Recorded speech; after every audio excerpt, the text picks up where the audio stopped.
ओम शांति। 18 जून 2026। बाबा के महावाक्य।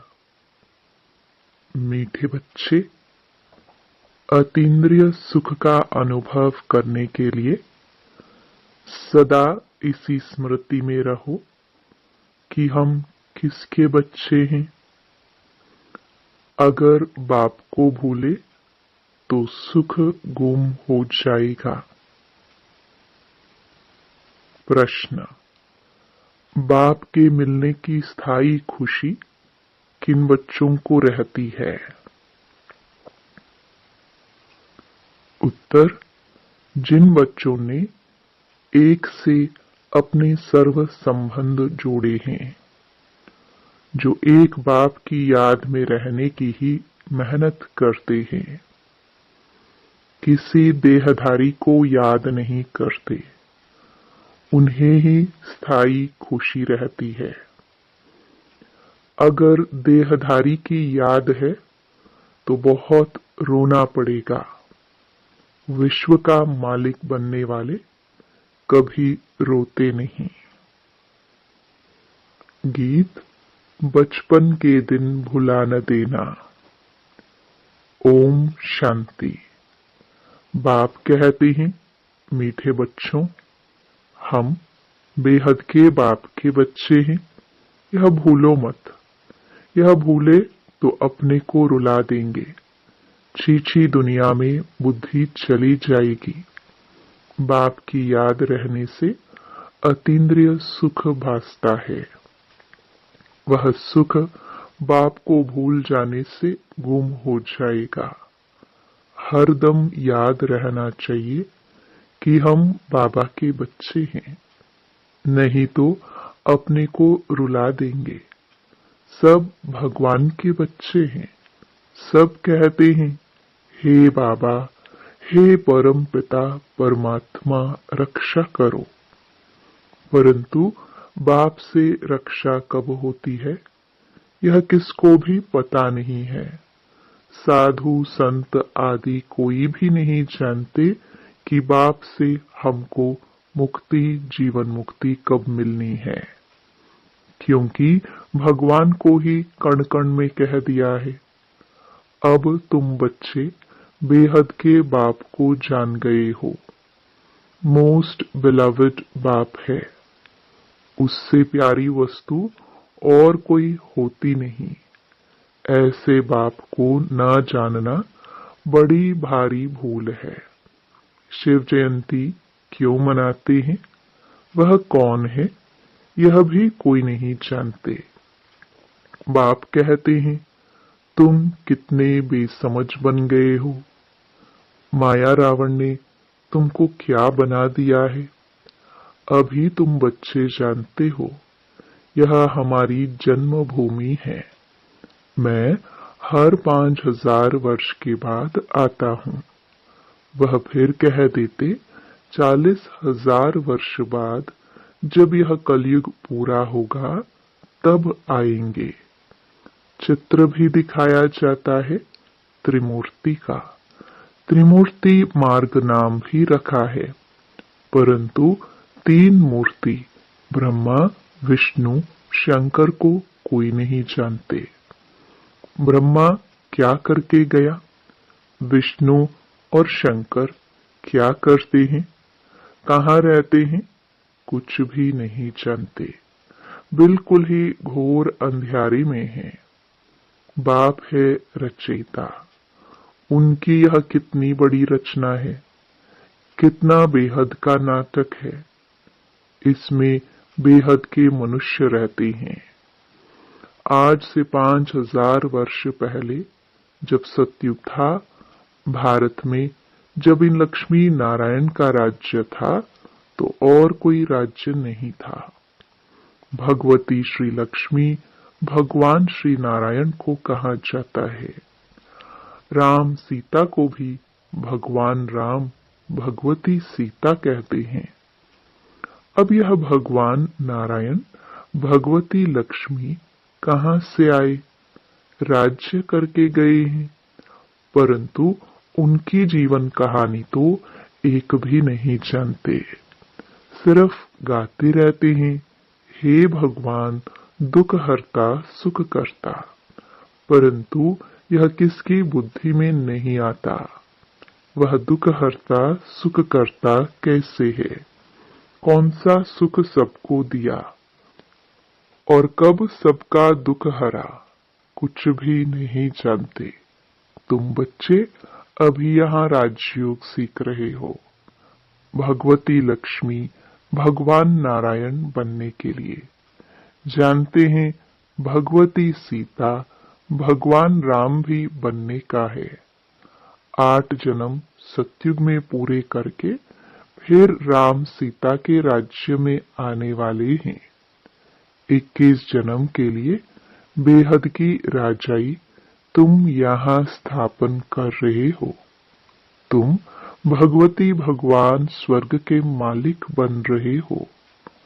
स्वर्ग कोई आसमान में नहीं है, यह भी किसको पता नहीं है, बिल्कुल ही तुच्छ बुद्धि है। कहते हैं फलाना स्वर्ग पधारा, परंतु समझते कुछ भी नहीं है। अच्छा, क्या क्रिश्चियन बौद्धि सब हेवन में जाएंगे? वह बाद में आकर अपना धर्म स्थापन करते हैं, तो फिर वह स्वर्ग में कैसे आ सकते? स्वर्ग किसको कहा जाता, यह भी उनको पता नहीं है। सन्यासी लोग कहते ज्योति ज्योत समाया, कोई फिर कहते निर्वाण धाम गया। निर्वाण भी तो लोक है ना, वह तो निवास स्थान है। ज्योति ज्योत में लीन होने की बात ही नहीं। ज्योति में मिल जाए तो फिर तो आत्मा ही खत्म हो जाए, खेल ही खत्म हो जाता है। इस ड्रामा से कोई भी आत्मा छूट नहीं सकती, कोई भी मोक्ष को पा नहीं सकते। गीत का अर्थ भी कोई समझते नहीं है, न जीवन मुक्ति का अर्थ समझते हैं, न आत्मा परमात्मा का अर्थ समझते हैं। बाप कहते हैं तुम्हारी शक्ल तो मनुष्य की है, जो इन देवताओं की भी थी। सतयुग आदि में देवताएं थे, उन्हों का 25,000 वर्ष राज्य चला। बाकी 25,000 वर्ष की बात है, जिसमें और सब धर्म आते हैं। 5,000 वर्ष के बदले मनुष्य कह देते लाखों वर्ष कल्प की आयु है। परंतु तुम्हारी बात समझने के लिए भी नहीं आएंगे। हाँ, आएंगे भी वही जिन्होंने कल्प पहले आकर समझा होगा। पहले तो समझाना है। एक है हद का सन्यास, जो सन्यासी लोग घर बार छोड़ जाए जंगल में रहते हैं। पहले पहले वह सतो प्रधान थे, फिर अब तमो प्रधान बने हैं, तो जंगलों से लौटकर आए, बड़े बड़े महल बनाए हैं। इन सन्यासियों ने भी पवित्रता के आधार पर भारत को थमाया जरूर है, भारत की सेवा की है।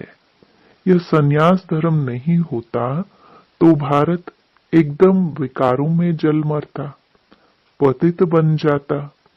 यह भी ड्रामा बना हुआ है। उन्होंने पहले पवित्रता की ताकत थी, जिससे भारत को थमाया है। इन देवताओं का जब राज्य था तो भारत कितना साहूकार था। इन्हों के इतने बड़े बड़े हीरे जौहरों के महल थे, वह सब कहाँ गए? सब नीचे चले गए। लंका और द्वारिका के लिए कहते हैं समुद्र के नीचे चली गई। अभी तो है नहीं। सोने के महल आदि सब थे ना। जब मंदिरों आदि में हीरे जवाहरात लगा सकते हैं तो वहां क्या नहीं होगा। कितनी तुम बच्चों को खुशी होनी चाहिए, बाबा फिर से आया हुआ है, कहते हैं बाप को याद करो। याद एक को ही करना है जिससे विक्रम विनाश होते हैं, परंतु वह भूल जाते हैं और देहधारी की याद आ जाती है। देहधारी की याद से तो कुछ भी फायदा नहीं। बाप कहते हैं मामेकम याद करो, किसी भी देहधारी को याद नहीं करो। अम्मा मरे तो भी हलवा खाना एक बाप की याद से ही कमाई है। हम शिव बाबा के बच्चे हैं, उनसे वर्षा लेना है। इस समय बाप को याद नहीं किया तो फिर बहुत पछताना पड़ेगा, रोना पड़ेगा। विश्व के मालिक बनने वालों को रोने की क्या दरकार है। तुम बाप को भूलते हो तब ही माया थप्पड़ लगाती है। इसलिए बाबा बार बार समझाते हैं कि बाप को और वर्षे को याद करो। अमरनाथ ने अमरपुरी में एक पार्वती को तो बैठ अमर कथा नहीं सुनाई होगी, जरूर बहुत होंगे। जो भी मनुष्य मात्र है सबको बाप समझाते हैं कि अब पतित मत बनो, यह अंतिम जन्म पवित्र बनो। वहां स्वर्ग में कोई विकार नहीं होते। अगर वहां भी विकार होता तो फिर स्वर्ग और नरक में फर्क क्या हुआ। देवी देवताओं की महिमा गाते हैं, सर्वगुण संपन्न 16 कला संपूर्ण है। भगवान आकर भगवान भगवती ही बनाएंगे, सिवाय भगवान के कोई बना ना सके। भगवान तो एक ही है, गाया भी जाता है। भगवान भगवती की राजधानी, यथा राजा रानी तथा प्रजा भी वही होगी।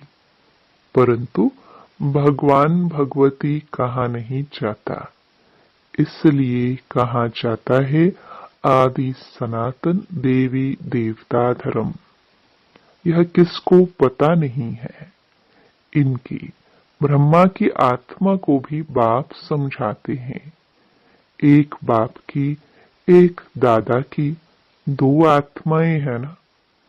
एक आत्मा 84 जन्म लेती है, दूसरी आत्मा पुनर्जन्म रहित है। बाप कभी पुनर्जन्म नहीं लेते हैं।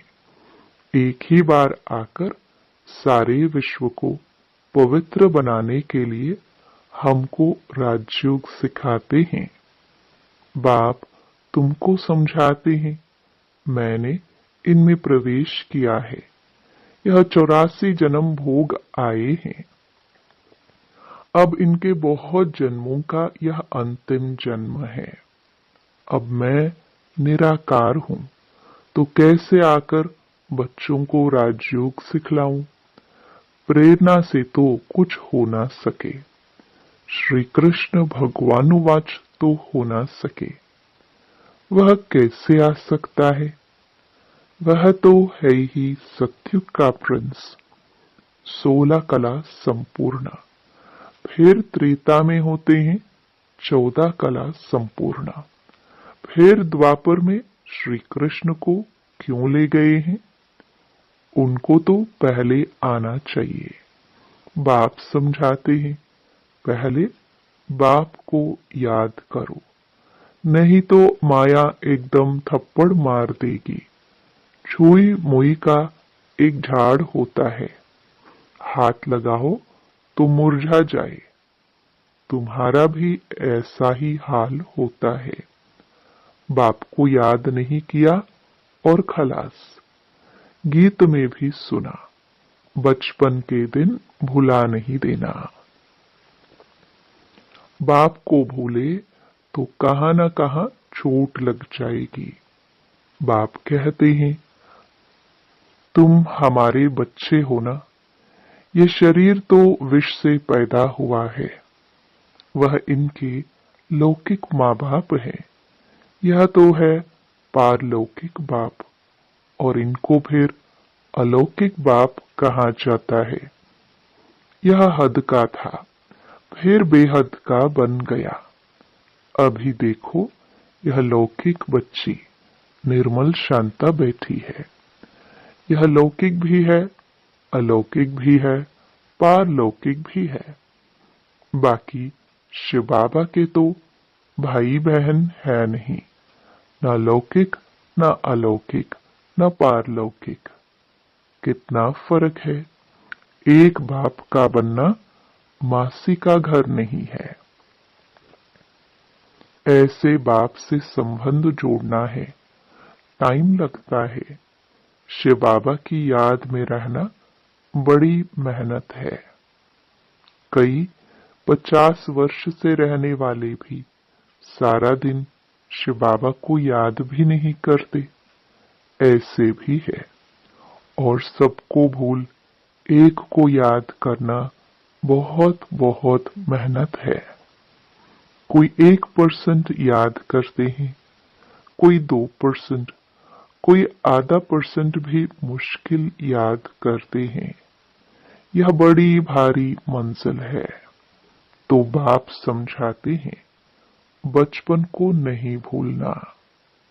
बाप से स्वर्ग का वर्षा मिलता है। तुम जानते हो, हम जीते जी मरकर बाप के आकर बने हैं नई दुनिया में जाने के लिए। तो तुम्हें स्थायी खुशी रहनी चाहिए। ओहो, हम डबल सरताज बनेंगे। मनुष्य थोड़ी जानते हैं कि सतयुग में इन देवताओं को 16 कला संपूर्ण, फिर 14 कला संपूर्ण क्यों कहते हैं। कुछ भी नहीं जानते हैं। ये भक्ति मार्ग के शास्त्र आदि फिर भी बनेंगे। यह हठ योग, तीर्थ यात्रा आदि सब फिर भी होंगे। परंतु इससे क्या होगा? क्या हेवन में जाएंगे? नहीं, बहुत रिद्धि सिद्धि से काम करते हैं। रिद्धि सिद्धि वाले बहुत हैं। हजारों मनुष्य उनके पिछाड़ी पड़ते रहते हैं।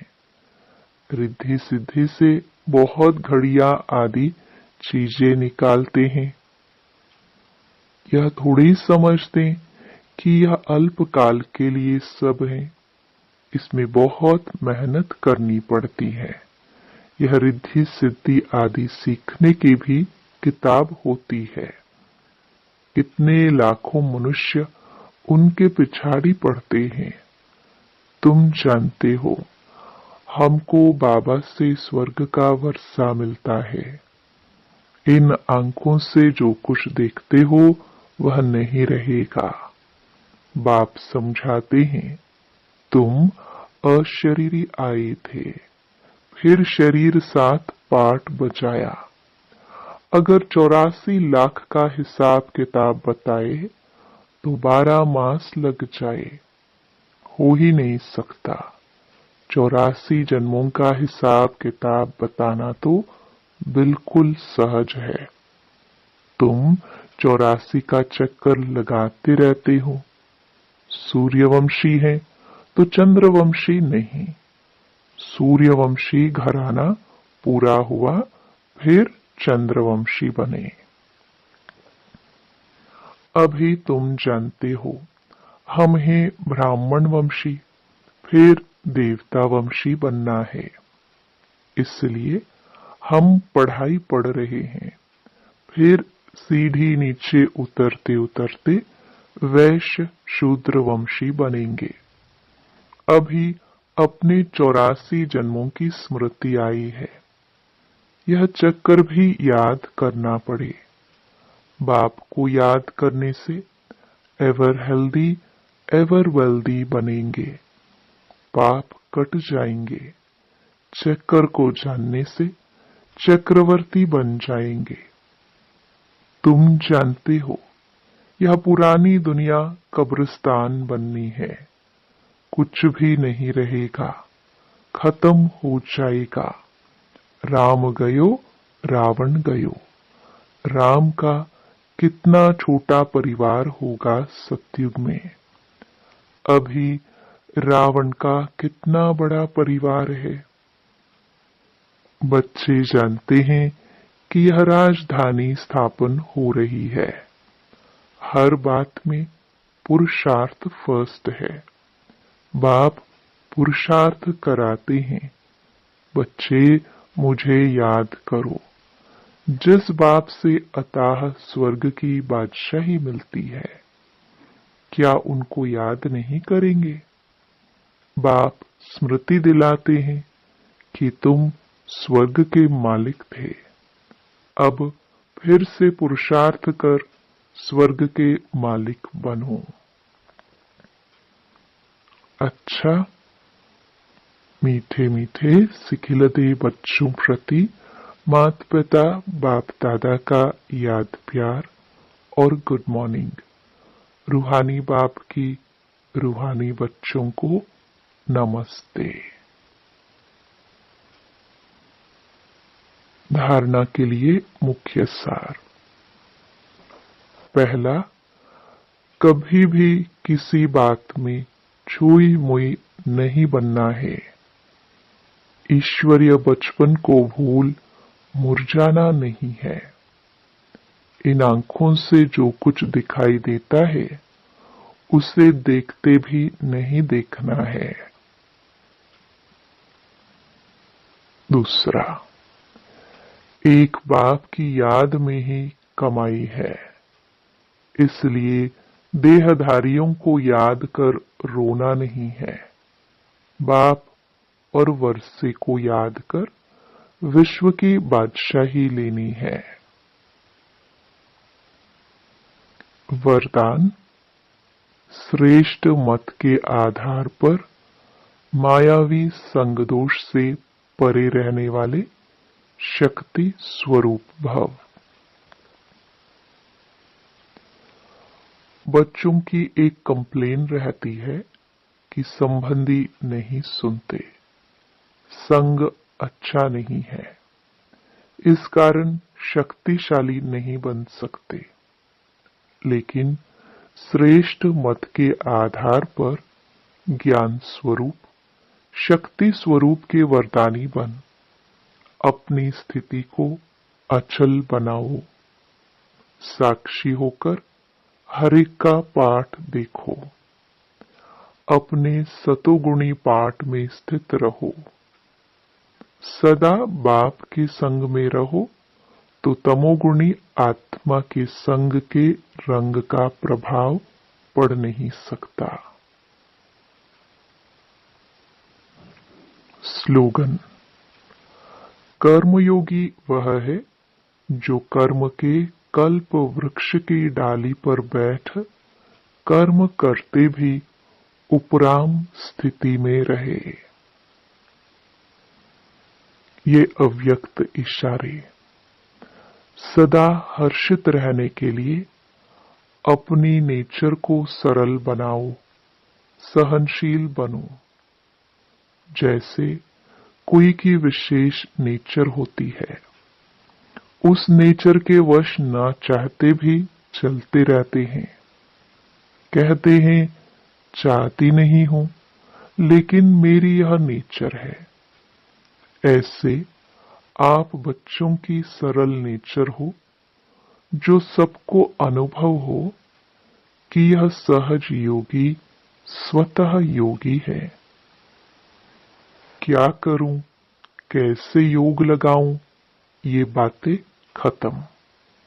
है ही सदा सहयोगी अर्थात योगी।